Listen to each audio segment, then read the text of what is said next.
샬롬 에디터의 기록법 6번째. 한 발 앞서 가장 좋은 것을 시각적으로 세련되게 제안해야 하는 일 덕에 자연스레 몸에 익었다. 뗄래야 뗄 수 없는 일부를 떼어 객관적으로 살펴보려니 기록을 잘하는 것인지도 모르게 했다. 하지만 10년 넘게 일을 해왔으니 누군가에게는 필요한 이야기가 될지도 모르겠다는 생각이 든다. 패션 에디터가 되기로 마음먹었지만 방법을 몰라 고군분투했던 과거의 나와 같은 이에게는 장래 희망에 대한 고민이 깊었던 고3 시절, 문제집을 사러 간 서점에서 패션 잡지에 매료됐다. 라디오 사연으로 자주 택택될 만큼 글쓰기를 좋아해 라디오 방송 작가를 꿈꾸기도 했지만 사진과 패션에도 관심이 많아 진로 선택을 앞두고 갈팡질팡하던 때였다. 보그걸, 엘르걸 늘 제자리에 있었지만 어느 날 문득 눈에 들어온 패션 잡지를 들춰보다 패션 에디터라는 직업을 발견했다. 정확히 어떤 일을 하는지는 모르지만 그들의 눈부신 결과물에 반해 패션 에디터가 되기로 마음먹었다. 이후 대학에서 패션을 전공하고 12년째 패션 에디터로 일하고 있는 지금의 내가 시작된 순간이었다. 패션 에디터가 되려면 뭘 잘해야 할까? 패션 에디터를 꿈꾸기 시작했지만 꿈을 이루는 방법을 몰랐던 난 스스로 질문하고 답을 구했다. 매일같이 여러 패션 잡지를 뒤적이며 결과물을 만들어내는 데 필요한 것 같은 역량을 연구했다. 에디터들은 늘 유행에 발맞춰, 아니 그보다 앞서 더 좋은 것, 가장 좋은 것을 세련된 기법으로 제안했다. 좋은 것을 알아채는 밝은 눈과 그것을 가공해 매력적인 콘텐츠로 전달하는 역량이 필요해 보였다.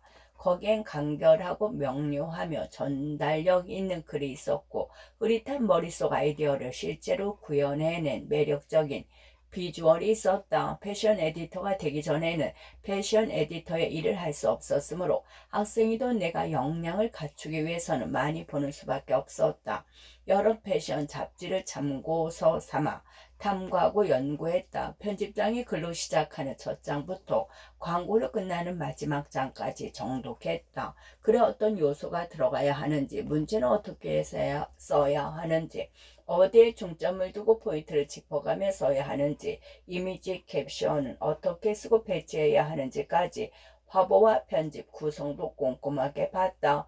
누구에게 어떻게 옷을 입혔는지, 핵심 아이템을 눈에 띄게 하기 위해 소재를 어떻게 활용했는지, 전체 연출, 컨셉트는 무엇인지 잡지를 만드는 사람들도 궁금했다. 잡지 한 권을 만들기 위해 전체를 끌고 가는 편집장은 누구인지 패션팀, 디렉터와 에디터, 그리고 피처 에디터와 다른 스태프들 이름까지 모두 살펴봤다. 여러 패션 잡지를 읽다 보니 남달라 보이는 에디터들의 결과물이 눈에 띄기 시작했다. 흡입력 있는 글과 비주얼로 시선을 사로잡는 아티클이 있었다. 어떤 건 긴 글이나 화려한 비주얼이 아님에도 의도가 명확하게 전달되어 감탄했다. 매력적으로 보이는 콘텐츠에는 공통점이 있었다. 주저함 없는 제안은 에디터의 자신감과 전문성을 돋보이게 했다. 짧고 강렬한 첫 문장으로 주목을 끈 뒤 이미지로 시선을 올라갈 때까지 요점을 벗어나지 않는 아티클은 오래 기억에 남았다. 지금 생각해보면 분석보다는 상상의 나래를 펼치는 것에 가까웠지만 매력적인 결과물을 남기는 사람이 되기 위해 본능적으로 먼저 파고들어 재웠던 것 같다. 무언가에 관심을 갖고 사랑하게 되면 자연스레 그렇게 되는 것처럼 꿈으로 향하는 첫걸음으로 파고들었던 패션 잡지들은 지금도 내 방 책장에서 영감이 되곤 한다. 아이디어가 필요할 때마다 들춰보며 그때의 감각을 되살린다. 패션 에디터로 10년 넘게 일하고 있는 지금도 많이 보고 따져보는 것은 그때와 다르지 않다.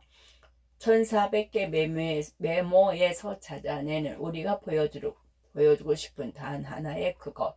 정말로 결과물을 만들어내는 사람이 된다는 건 그저 많이 보는 데서만 그쳐서는 안 됐다. 보고 쌓이는 것은 점점 많아졌고 그중 필요한 것을 필요한 순간에 바로 찾아내는 써야 하는 게 일상이다. 아이폰 메모장의 메모는 어느새 1400개를 향해 간다.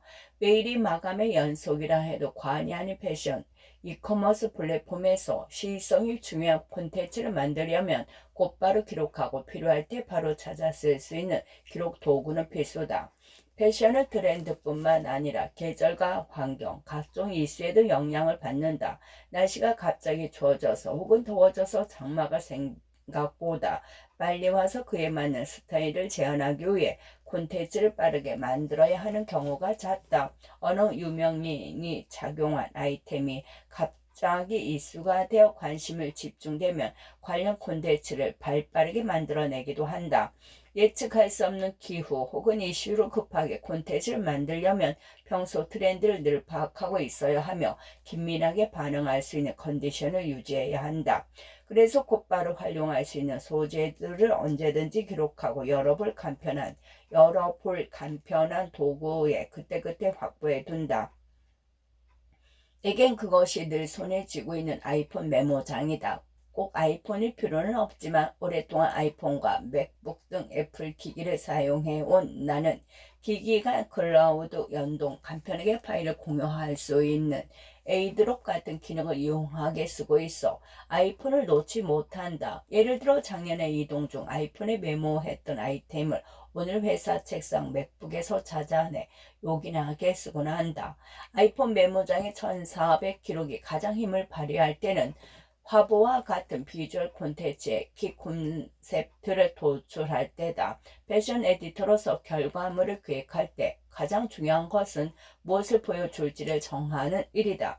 키 콘셉트는 결과물을 독자에게 효과적으로 전달하기 위해서도 필요하지만 포토그래퍼, 스타일리스트 및 유관 부서 상사까지 여러 사람이 협업하는 프로젝트가 산으로 가지 않도록 콘셉트의 방향과 목표를 모두가 동일하게 이해하는 데 꼭 필요하다. 키 콘셉트는 A 브랜드처럼 적당히 빈티지하지만 세련된 그런 좋은 느낌처럼 모호해지지 않기 위해서는 키 콘셉트를 언어화해야 한 문장의 슬로건으로 만드는 과정도 거친다. 수많은 비주얼 레퍼런스와 여러 이해 관계자의 의견을 모아 정수를 뽑아내는 작업으로 다양한 소재 중에서 키 콘셉트와 가장 알맞은 말을 찾는다. 나는 이때마다 아이폰 메모장을 열어 뒤적인다. 곧바로 기록하고 필요할 때 찾아 바로 쓸 수 있는 아이폰 메모장을 손에서 놓지 못한다. 스치듯 보고 떠오르는 것들을 수시로 기록하다 보니 어느덧 메모는 1400개를 향해 가고 있다. 키 콘셉트 도출은 여러 메시지를 나열한 것처럼 시작한다. 계절성과 브랜드가 절대 포기할 수 없는 중요한 요소들. 아직 명확하게 딱 맞아떨어지는 말을 찾지 못했지만 비주얼로서 구현해내야 한 어떤 느낌적인 느낌까지 모두 펼쳐놓는다. 나는 입력하면 곧바로 출력값이 나오는 로봇은 아니기 때문에 10년 넘게 일을 해왔음에도 새로운 콘텐츠를 준비할 때마다 깊은 고민에 빠진다. 평소 아티스트 에어전시 홈페이지나 인스타그램을 보다가 우연히 눈에 들어왔던 그 이미지, 미용실에서 머리를 하며 보았던 패션 잡지 속 그 스타일링 아티클이나 책에서 감탄하며 읽은 그 문장, 샤워하다 불현듯 떠오른 그 아이디어가 머릿속 여기저기서 뛰어나와 부여한다. 어디서든 정보를 접할 수 있는 과잉의 시내답게 출처가 여러 곳이라 그것들을 정확하게 언제 어디서 보았는지 기억을 거슬러 찾아가는 건 거의 불가능하다. 그렇기 때문에 언제 다시 찾아볼지 몰라도 스치듯 좋았던 그 이미지와 그 스타일링, 그 문장, 그 아이디어를 그때그때 아이폰 메모장을 열어 저장한다. 간단하게라도 관련 키워드와 설명, 순간의 느낌, 격가 지친 이 아이디어 등을 적고 찍어둔 사진이나 화면을 캡처한 이미지를 메모 아래 전부에 기록한다. 그리고 새 키 콘셉트를 준비할 때마다 메모장의 기록을 살피고 관련 키워드로 검색하면서 아이디어를 모아 나열한다. 성글게 모은 나만의 아카이브에서 즉각적으로 필요한 날 것을 뽑아 쓴다. 따뜻한 햇살의 자연광, 90년대 향수를 불러일으키는 화장기 없는 소녀와 프레디 모두 따로 노는 것처럼 보이지만 이런 단어와 문장을 나열한 뒤 더하거나 빼다 보면 하나의 비주얼 콘텐츠를 대표하는 키 콘셉트가 도출된다. 순간적인 느낌과 인상을 그대로 기록한 탓에 앞뒤 안 맞는 헛소리로 느껴질 수 있지만 아무것도 없는 것보단 훨씬 좋다. 백지 상태보다는 더 빨리 아이디어를 끌어내고 발전시킬 수 있다. 어울릴 듯 말 듯한 선명한 언어들을 모아 아직은 눈에 보이지 않는 우리가 만들어내야 하는 이미지를 상상하며 예측한다. 이 과정을 반복하다 보면 콘텐츠를 관통하는 키 콘셉트와 슬로건 한 문장이 완성된다.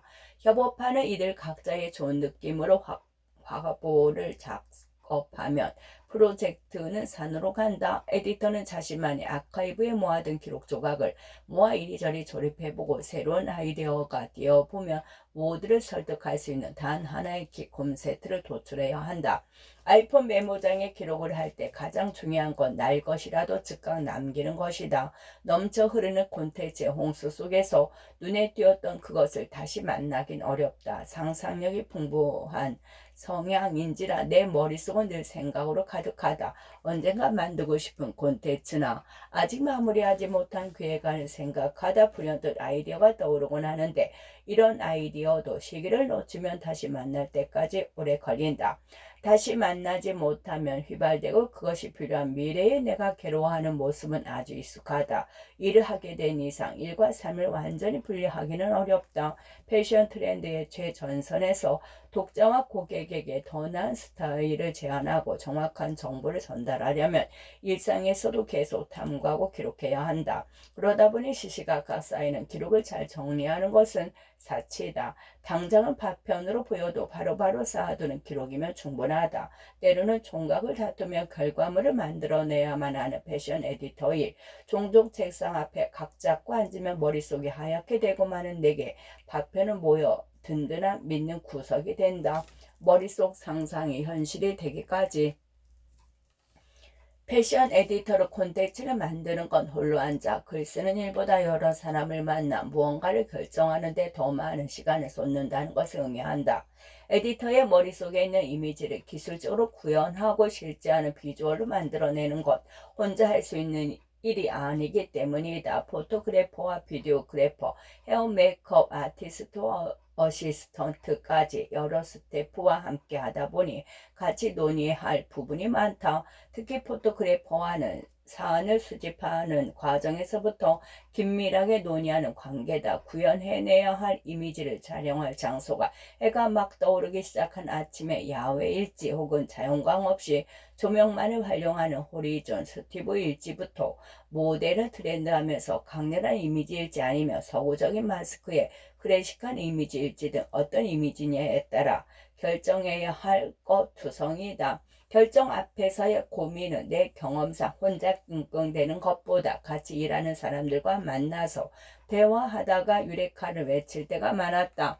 특히 혼자서만 고민하다가는 잘못된 방향으로 갈 수도 있기 때문에 이럴 때일수록 대화하고 조율해 나가며 길을 찾는 게 좋다. 스튜디오 콘셉트와 모델 이미지, 의상 스타일링과 헤어 메이크업까지 모든 게 조화롭게 어울려야 하다 보니 매 과정에서 내가 구상했던 이미지와 함께하는 스태프의 의견도 적절히 반영해야 한다. 이렇게 조율하는 과정을 거치지 않으면 서로가 생각하는 것이 일치하지 않아 촬영 당일 현장에서 혼선이 생길 수도 있다. 이럴 때 가장 먼저 정한 키 콘셉트와 슬로건이 큰 도움이 되지만 여기에 더해 중요한 건 시한 이미지이다. 머릿속에만 있는 비주얼 아이디어를 여러 사람과 같이 소통하며 구현해내려면 이미 존재하는 결과물을 활용할 수밖에 없다. 우리가 원하는 방향과 딱 맞는 이미지 한 컷을 찾아 내기란 쉽지 않다. 아무리 구체적인 말로 설명하고 수십 장의 레퍼런스 이미지를 공유해도 설득과 합의를 이뤄내기 어려울 때가 있다. 우리가 원하는 방향과 딱 맞는 그 한 컷을 눈으로 확인하지 못해서 그럴 때 여러 곳에서 모아둔 레퍼런스를 뒤지기 시작한다. 그것은 나중에 쓸지 몰라. 찍어둔 아이폰 사진 접속 잡지 한 페이지일 때도 나의 책장에 꽂힌 오래전 패션 잡지일 때도 있다. 그래서 가장 많은 이미지를 탐색하고 저장해 두는 곳은 핀터레스트와 인스타그램 국내외 아티스트 에이전시 홈페이지다. 시각적으로 매력적인 결과물을 만드는 에디터로 빼놓을 수 없는 도구와 경로다. 핀터레스트에서는 수시로 검색어를 바꿔가며 디깅을 한다. 프로젝트별, 주제별, 아이템별 폴더를 만들어 이미지를 분리해 아카이브 해두고 시안을 찾을 때 유용하게 사용한다. 분리해놓은 폴더 중 찾아야 하는 콘셉트가 비슷한 폴더에서 필요한 이미지를 걸러내는데 아이폰 메모장 기록과 마찬가지로 괜찮다고 느껴지면 즉각적으로 최대한 많이 모아두기 때문에 이거다 싶은 이미지를 만나기는 어렵지 않다. 이미지를 탐색하고 수집하기 좋은 핀터레스트의 프로젝트, 주제 아이템 등으로 폴더를 만들어 이미지를 저장해 둔다. 굵직하게라도 분리해 수집해 두면 나중에 원하는 이미지를 찾기가 수월하다. 화보 촬영을 할 때마다 애용하는 도구다. 인스타그램에서는 포토그래퍼나 패션 브랜드 계정을 자주 찾아본다. 그 중에서도 내가 원하는 두 개의 무드와 가까운 이미지를 다루는 계정을 팔로우하면서 최근 작업을 꾸준히 확인한다. 또 폴더 기능과 비슷한 컬렉션을 만들어 각종 매체 결과물에서 눈에 띄는 것은 분리해 저장해 둔다. 핀터레스트, 인스타그램뿐만 아니라 여러 포토그래퍼와 스타일리스트, 세트 디자이너들이 모인 국내외 아티스트 에이전시 홈페이지에서 이미지와 영상, 포트폴리오도 자주 찾아본다. 마음에 드는 결과물은 페이지를 그대로 즐겨 찾게 해둔다. 역시 따로 폴더 만드는 정도를 만들어 두었다. 이렇게 모은 이미지 중에서 내가 구현하고 싶은 비주얼을 대표적으로 보여줄 몇 컷의 사진과 패션 필름씬을 선별한 뒤 텍스트로 설명을 덧붙여 우리의 방향을 만들어 나간다. 이 과정에서도 원하는 자료를 손쉽게 얻기 위해서는 평소에 많이 봐둬야 한다. 특정 포토그래퍼가 구현해내는 색감, 브랜드나 패션 매체에서 자주 보여주는 스타일에 대해 잘 파악해 두고 있으면 자료를 수집하고 선별하는 과정에서 속도를 낼 수 있다. 이렇게 만든 자료를 협업하는 사람들에게 공유하고 논의하는 과정에서 더 적합한 이미지를 발견하기도 하고 방향성을 조정하기도 한다. 특히 평소 내가 수집하고 기록해둔 자료와 경로가 결정적인 순간에 빛을 발할 때는 어느 때보다 짜릿하다. 2년 전 화보 촬영을 진행했을 때의 일이다. 캐주얼 브랜드의 화보 제작을 맡게 되었는데 브랜드 측에서 꼭 집어 뽀빠이 매거진처럼 CTV 스타일을 구현해 달라고 요청했다.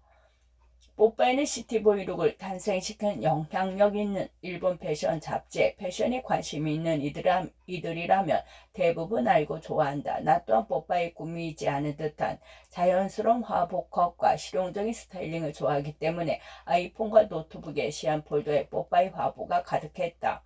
언젠가 비슷한 콘셉트의 화보를 찍을 때 써먹겠다 호신탐탐 기회를 노리며 두기까지 했기 때문에 당시 그 브랜드의 요청이 그렇게 반가울 수 없었다. 입혀야 하는 옷과 필요한 모델 수가 정해지자 어떤 무드로 어디서 어떤 모델과 짝지어야 할지를 전등에 막힘없이 차례로 켜지듯 머릿속에 떠올랐다. 이 화보를 찍기 위해 미리 만반의 준비를 한 것처럼 충분히 쌓인 기록과 자료가 서로 써달라고 손을 흔들어 대는 것 같았다. 해당 콘셉트로 수많은 이미지를 보고 기록해둔 덕분에 그 단계에서부터 큰 에너지를 들이지 않고 방향을 조율해 의사결정해 나갈 수 있었다. 인스타그램을 둘러보다 언젠가 꼭 촬영해보고 싶어 저장해둔 정동길의 브런치 카페 패션지 화보에서 보고 사로잡혀 일부러 찾아 저장해두었던 부암동의 렌털 스튜디오도 손쉽게 골라냈다. 모델 여시 눈여겨보고 아껴두었던 이를 섭외했고 마음에 쏙 드는 클래식 자전거는 고가 자전거 수집이 취미인 옛 동료에게서 빌렸다. 모두 저장해둔 기록들 덕분이었다. 기획부터 물 흐르듯 순탄한 촬영은 신기하게 진행도 순조롭고 결과물도 좋다. 촬영 당일은 화창한 날씨에 스태프들의 한마저 좋았다. 일이 아니라 봄 소풍 나온 것 같다며 다들 행복해했다. 결과물 역시도 두말할 것 없이 좋았다. 디자이너까지 내가 의도하고 생각했던 방향에 맞게 화보와 너무나 잘 어울리는 폰트와 효과, 후반 디자인의 더 완성도 높은 결과물을 만들어 주었다. 화보가 공개된 후 내가 진행한 화보인 것을 뒤늦게 알게 된 해당 브랜드에서 일하는 친구는 너무 마음에 드는 결과물이라며 따로 연락을 주기도 했다. 물론 모든 과정이 순조롭지만은 않았다. 브랜치 카페는 오픈 시간 전까지만 대관이 가능해 카페 직원에게 이른 시간에 나와 달라 간곡히 부탁해야 했고 짧은 시간 안에 많은 컷을 빨리 찍어내야 하는 일은 압박감이 상당한 미션이었다. 그래도 원하는 대로 컷이 나오면 모든 걸 보상받는 기분이다. 머릿속에서 상상했던 이미지가 현장에서 그대로 구현될 때 혹은 생각하는 것보다 더 잘 나올 때에야 이번에도 잘 해냈구나 하는 안도감과 보람이 찾아온다. 기록, 수많은 파편이자 정돈된 나의 시간. 나는 수첩이나 다이어리를 들고 다니며 열심히 기록하지는 못한다. 과거엔 그랬던 것 같은데 에디터의 업이 된 뒤로 종일 노트북 앞에서 무수한 활자, 이미지와 씨름하다 보니 퇴근한 후는 기록 자체가 일처럼 느껴질 때도 있다. 그럼에도 내가 기록이란 매일 숨쉬고 하는 일, 즉 무의식적인 습관이자 생활이다. 기록이라는 말에서 느껴지는 부담은 내려놓고 미래의 나를 위해 일단 쌓는다. 그렇게 하루하루 쌓인 기록은 미래의 나에게 틀림없이 도움을 준다. 내가 기록한 메모를 보고 있으면 그렇게 정신 사나운 사람일 수가 없다. 순간적으로 보고 떠오른 말들을 필요 없이 그대로 남기기 때문이다. 운동 중에도 잠결에도 남긴다. 이런 내가 내 뇌를 슈퍼컴퓨터라 믿고 어떤 기록도 하지 않고 살았다면 실로 정돈되지 못한 삶을 살았을 것 같다. 매번 아이디어를 찾느라 부산스럽게 시간을 쓰고 어쩌면 최악의 경우 지금 이 자리에 있지 못했을 거란 생각도 든다. 기록이 미래의 내가 과거의 나를 돌아보며 현재의 성장을 확인하는 척도가 되는 것은 덤이다. 나도 각 잡고 기록이라는 것을 한 적이 있는데 3년 전쯤 노션 포트폴리오를 만들고 타임 트래커 수첩을 쓰기 시작한 것이다. 패션 에디터로 일한 지 9년차가 되던 해 수많은 결과물을 만들었지만 한 번도 제대로 정리한 적이 없다는 걸 깨달았다. 돈을 들여 포트폴리오 홈페이지를 만드는 포토그래퍼를 보니 나도 내 결과물을 정리해보고 싶었다. 이때 패션 에디터로 일한 기간이 길었고 결과물도 많아 더 늦췄다가는 미래의 내가 더 힘들어질 수 있겠다는 생각도 들었다. 여기저기 흩어져 있던 결과물을 정리하고 한 곳에 기록만 했을 뿐인데 내가 뭘 하는 사람인지 뭘 잘하는 사람인지도 보였다. 어쩌면 새로운 기획을 만들 수 있겠다는 기대감이 살짝 들었는데 내 노션 포트폴리오를 본 편집자들을 통해 이 책에도 참여하게 됐다. 최근 이 포트폴리오를 다시 살펴보았다. 과거의 내 생각과 아이디어, 결과물 등 모든 것이 나임에도 낯설게 느껴졌지만 이 기록에서 현재를 객관적으로 점검하고 미래를 살필 수 있었다. 타임트래커는 직장인, 커리어, 성장, 커뮤니티에서 만든 수첩이다. 코로나로 전일 재택근무를 하면서 루틴이 무너져 다시 내 시간을 되찾기 위해 시작했다. 입문할 때 사용, 설명서와 유튜브 가이드 영상을 봐야 했을 만큼 활용하기 어려운 도구이지만 내가 사용하는 시간을 절적의 도표로 기록해 한눈에 확인할 수 있게 있고 해야 할 일을 일목요연하게 정리하도록 만들어졌다. 또 매일 보고 느낀 것과 새롭게 적용할 점, 감사한 일을 쓰며 스스로에게 구체적인 피드백을 하게 만들어져 회고 시간을 가질 수도 있었다. 당시에 무너진 루틴을 다시 세우기 위한 각오가 컸기 때문에 타임 트래커에 집중적으로 기록했다. 수많은 할 일이 쏟아져 막막하다가도 하나하나 기록하다 보면 충분히 할 수 있겠다는 결론을 내릴 때가 많았다. 기록하기만 했을 뿐인데 내 시간의 우선순위가 정리되는 경험이었다. 기록하는 자체로 즐거움을 느낀 도구라 지금도 아주 느슨하게 남아 쓰고 있다. 기록은 그 자체로도 의미 있지만 내게 유용한 도구에 담겼을 때 쓸모가 배가 되는 것 같다. 스마트폰 앱과 PC 앱 도구는 손쉽게 즉각적으로 활용할 수 있어 실용적이고 아날로그는 아날로그대로 시간을 들여 사유하는 매력이 있다. 단순히 기록을 해야 하기 때문에 기록하기보다는 내게 익숙한 일상 기록 습관과 그 기록을 활용하는 과정이 자연스럽게 연결될 때 기록은 더 빛을 발한다. 내가 지금까지 펼쳐놓은 것들은 어쩌면 흔하고 어설픈 기록법일 수도 있다. 하지만 숨쉬듯 부담 없이 남기는 파편들과 같은 기록에서 나만의 것을 뾰족하게 만들어낼 수 있는 것만으로도 나는 만족한다. 어딘가 기록해 두기만 한다면 흩어져 있던 파편들을 필요할 때 다시 모여 유용하게 쓰인다. 오늘 내가 쌓은 수많은 기록이 당장은 모호해 보여도 미래의 나는 그것의 쓸모를 알아볼 것이다. 오늘도 미래의 나를 위해 메모장을 연다. 오별님, 이름에 패션 에디터를 달고 자기소개를 한 지 12년 차. 패션 잡지에 매료되어 패션 에디터가 됐다. 콘텐츠를 기획하고 구성을 고민하며 편집하는 과정에서 여전히 즐거움과 보람을 느낀다. 하지만 종종 아니 자주 고통도 함께한다. 국내 최대 패션 플랫폼인 무신사에서 여러 캠페인과 이슈에 맞춰 다양한 비주얼 화보와 콘텐츠를 제작해왔다. 현재는 무신사 에디터팀 에디토리 파트장에서 트렌디한 패션 뉴스와 취재 콘텐츠, 인터뷰 같은 에디토리얼 콘텐츠를 기획하고 만든다. 읽고 쓰고 보고 듣고 말하는 일이 왜 중요하냐고 묻는다면 답은 하나다. 이게 우리의 삶을 좀 더 정밀히 살아가게 하는 방법이니까. 좋은 콘텐츠를 발견하는 기록법. 지금 우리는 인류 역사상 콘텐츠가 가장 많이 범람하는 시대에 산다. 앞으로는 지금보다 훨씬 더 콘텐츠가 넘치는 시대를 살게 될 것이다.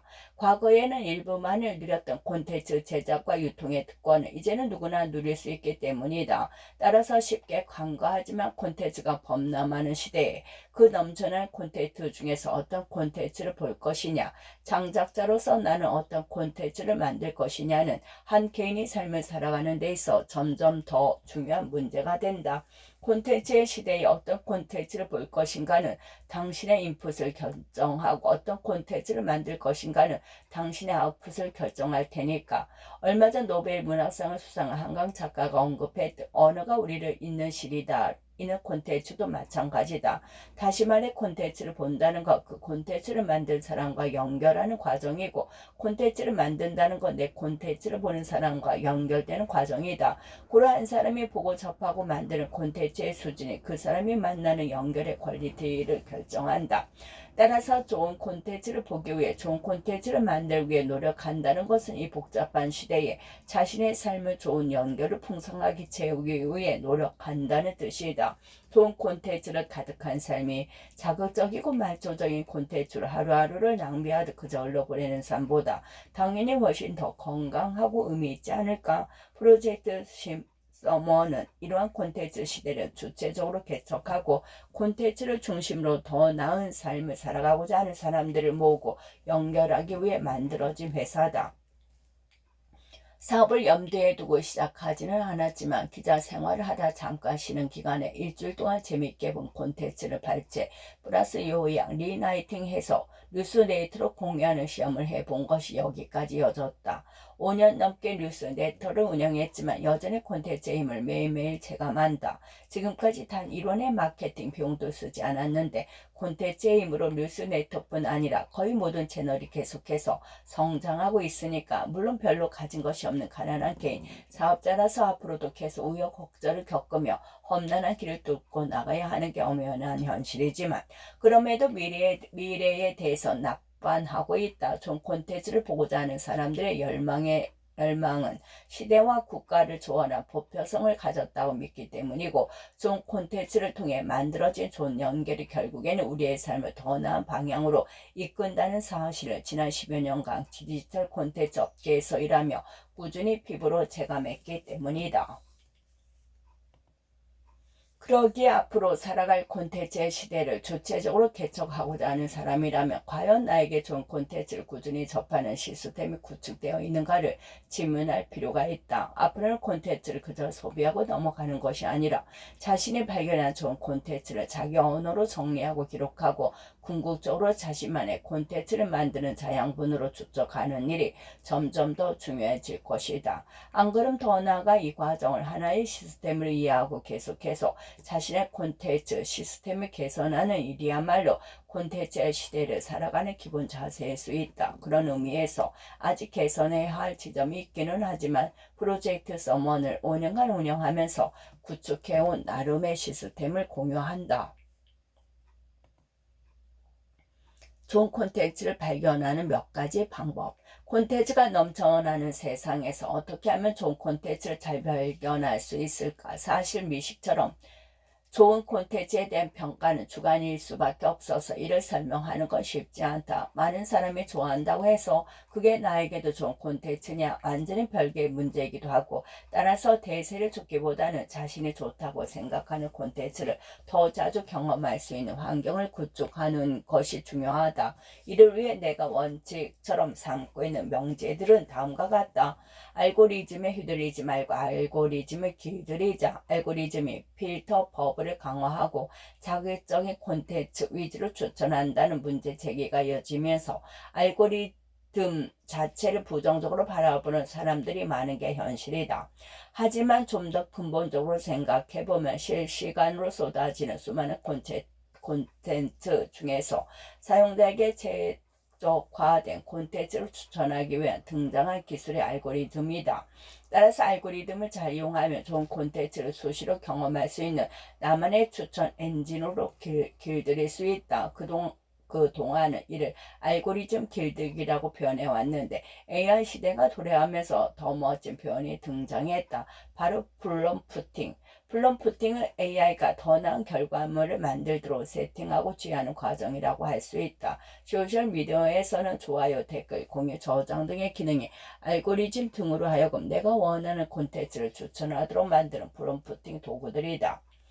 그래서 소셜미디어를 이용하는 사람이라면 자신이 발견한 좋은 콘텐츠에 좋아요를 누르는 댓글을 달고 공유를 할 때 거의 실시간으로 알고리즘이 그에 맞춰 최적화되는 걸 경험할 수 있다. 알고리즘은 자신에게 최적화된 연습에 대한 사람과 그렇지 않은 사람을 양적으로나 질적으로나 경험하는 콘텐츠의 격차가 계속 벌어질 수밖에 없다. 좋은 콘텐츠가 알아서 나에게 찾아오는 환경을 구축한 사람은 좋은 콘텐츠를 찾기 위해 쓰는 시간이 현저하게 줄어드니까 그뿐만 아니라 소셜미디어의 알고리즘은 자신에게 최적화된 연습을 하는 것은 앞으로 도래할 AI 시대의 인공지능을 다루는 연습을 미리 하는 것일 수 있다. 그러니 지인들과 소통하는 용도로만 쓰고 있는 소셜미디어를 콘텐츠 플랫폼으로 바라보고 자신이 원하는 콘텐츠가 검색 없이도 자신에게 도달하도록 알고리즘을 길들이고 취하는 연습을 해보자. 그러면 매일매일 경험하는 콘텐츠가 눈에 띄게 달라질 것이다. 검색할 때 영어를 적극 활용하자. 이 방법은 영국에서 활동 중인 수학자 김민영 교수가 알려준 것이다. 직장인 시절에 김민영 교수와 함께 프로그램을 진행한 적이 있는데 그때 영어로 검색하는 습관을 가지면 접할 수 있는 좋은 콘텐츠 범위가 극적으로 늘어난다는 말을 들었다. 좋든 싫든 이미 전 세계의 좋은 콘텐츠 중 상당수가 영어 기반으로 만들어지고 있는 상황이라서 영어로 검색하는 습관을 들이지 않는다는 건 그걸 다 놓친다는 뜻이라고. 물론 한국에도 훌륭한 창작자들이 많고 좋은 콘텐츠를 콘텐츠들을 많이 있지만 좋은 콘텐츠를 찾다 보면 그것만으로는 부족할 때가 의외로 많다. 특히 트렌드나 경영 등의 정보는 더더욱 그렇다. 전 세계가 디지털로 연결되는 지금의 시대에 나는 한글로만 된 좋은 콘텐츠를 보겠어라는 생각은 자칫 편협할 수 있다.